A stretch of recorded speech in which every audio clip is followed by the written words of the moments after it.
दोस्तों भारतত হবলগীয়া শ্ৰীলংকাৰ বিৰুদ্ধে টি20 আৰু ওৱান ডে সিৰিজৰ বাবে টিম ইণ্ডিয়াৰ দুয়োটা স্কোৱাডৰ ঘোষণা কৰি দিয়া হৈছে। এই বিষয়ে বিসিসিআই যোৱাকালি মঙ্গলবাৰে নিশা ঘোষণা কৰিছে।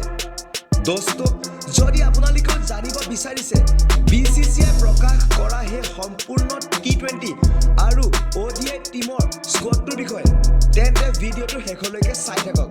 লগতে ভিডিঅটো লাইক কৰক, চেনেলটো সাবস্ক্ৰাইব কৰক, বেল আইকনটো টিপক আৰু নটিফিকেশন অলত ক্লিক কৰিবলৈ নাপাহৰিব।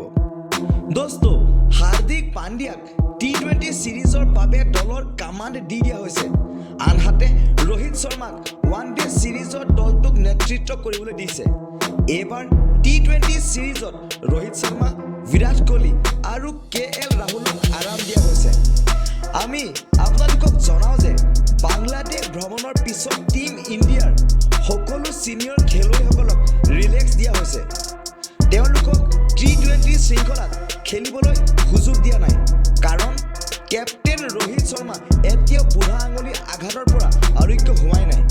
সেয়েহে তেওঁ পোনপটীয়াকৈ ওৱান ডে সিৰিজলৈ উভতি আহিব। ইয়াৰ উপৰিও বিৰাট কোহলিয়ে ব্ৰেক লৈছে। আনহাতে কেএল ৰাহুলেও তেওঁ বিবাহৰ বাবে বিৰতি লৈছে। दोस्तों এবাৰ বিসিসিআই টি20 টিমটোৰ কাৰণে কিছুমান আচৰিত সিদ্ধান্ত লোৱা দেখা গৈছে। সূৰ্যকুমাৰ যাদৱক তেওঁ হাই ক্লাছ পাৰফৰ্মেন্সৰ বাবে পুৰস্কৃত কৰা হৈছে আৰু তেওঁক সেইকাৰণে ভাইচ কেপ্টেইন হিচাপে টি20 ইণ্ডিয়া টিমক নিযুক্তি দিয়া হৈছে। আনহাতে নতুনকৈ শিৱম মাভি আৰু মুকেশ কুমাৰে টিম ইণ্ডিয়াত স্থান লাভ কৰিছে।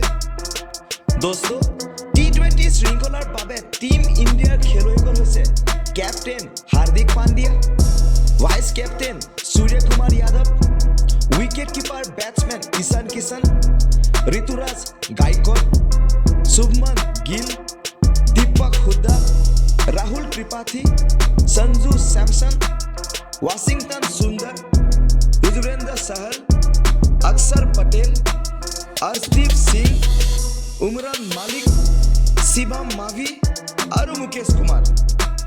दोस्तों এনেদৰে ওৱান ডে সিৰিজৰ বাবে টিম ইণ্ডিয়াৰ খেলুৱৈসকল হৈছে captain Rohit Sharma, vice captain Hardik Pandya, Shubman Gill, Virat Kohli, Suryakumar Yadav, Shreyas Iyer, KL Rahul, Ishan Kishan, Washington Sundar, Yuzvendra Chahal, Kuldeep Yadav, অক্ষৰ পটেল, মহম্মদ শামি, মহম্মদ সিৰাজ, উমৰান মালিক আৰু अर्शदीप সিং।